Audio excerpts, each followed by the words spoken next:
बारंबार नमोस्तु सभी महाराज जी को यथायोग वंदना। महाराज श्री मेरा आज बहुत पुण्यकर्म का उदय था जो आपकी पड़गाहन मिला मुझे। और महाराज जी मैं ये कहना चाहती हूँ कि जब से आपने इस देवोदय को उच्चासन प्रतिमाओं को उच्चासन ग्रहण कराया है या इस देवोदय क्षेत्र का विकास किया है, तब से यहाँ का हर प्राणी हर गांव का व्यक्ति आपके प्रति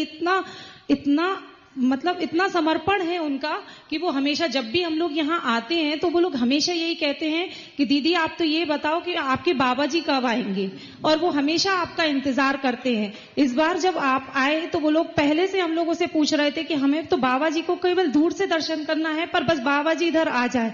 वो कहते हैं कि हमें अगर यहाँ 500 रुपए भी मिलते हैं तो वो हमारे लिए बहुत है, क्योंकि हमें यहाँ पे देवोदय का इतना अतिशय है शांतिनाथ भगवान का, बस हमें यहाँ नौकरी मिलती रहे और हम यहाँ हमेशा जॉब करते रहे। महाराज जी ऐसे ही हमारे पुण्य कर्म का उदय है कि हमारे इनका जॉब यहीं पर है, यहीं पे देवोदय तीर्थ क्षेत्र पर है, तो हम लोग भी अपने आप में बहुत संतुष्ट हैं और हम लोगों को बस यही लगता है कि हमारा यहाँ से रिटायरमेंट बस यहीं से हो, हम लोग देवोदय तीर्थ क्षेत्र में ही हमेशा आते रहें, क्योंकि यहाँ पर साधु संत हमेशा आते हैं और उनका हमें आहार दान देने का हमेशा पुण्य मिलता रहता है। और आप हम लोग बस ये निवेदन करना चाहते हैं कि आपकी ग्रीष्मकालीन यहाँ पे वाचना हो, हम लोगों को बहुत पुण्य कर्म का उदय रहेगा महाराज जी, क्योंकि चतुर्मास तो हम लोग कह नहीं सकते आपके लिए, पर हम लोग इतना तो कह ही सकते हैं कि आपकी ग्रीष्मकालीन वाचना यहाँ पर हो। नहीं, चतुर्मास कह सकते हैं, क्या दिक्कत है, हम तैयार हैं। जब भी, क्योंकि धर्म का विकास हमारा करने का उद्देश्य संसार का सबका विकास होना चाहिए। मैं किसी क्षेत्र को बनाता हूं तो उसके आसपास गांवों को पहले घूमता हूं, फिर बनाने के बाद कुछ वर्षों बाद घूमता हूं। देवगढ़ हमने पहले घूमा था, बहुत पहले। अब मेरा मन हुआ कि क्षेत्र का इतना विकास हुआ है, देवगढ़ के गांव का कितना हुआ, तो एक दिन अभी मैं गांव घूमने चला गया। और अभी मैं परसों ही नरसों की बात है, गांव घूम आया, नदी का बहाना था, गांव को घूमना था। आज देखा कि वहां सारी कच्ची झोपड़ियां सब पक्की झोपड़ियों में हो बदल गए। एक भी पक्की झोपड़ी नाम की चीज नहीं थी, एक भी, कह रहा हूं।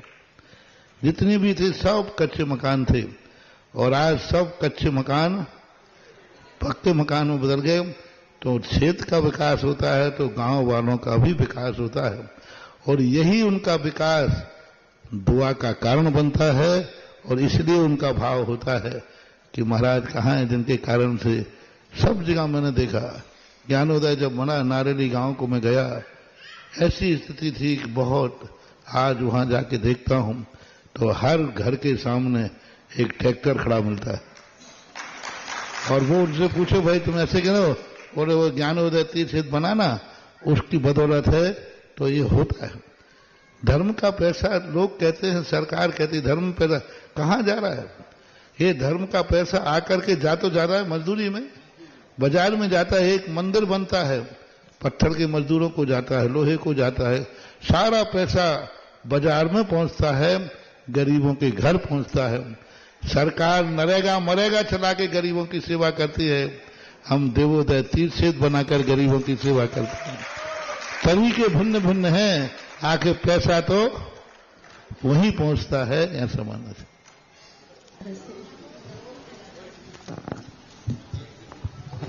हेलो, एक उच्चासन के लिए राशि प्राप्त हुई है 31,000 रुपए। Doctor Lalchand Jain, doctor Meena Jain, doctor Deepak, doctor Deepali Jain.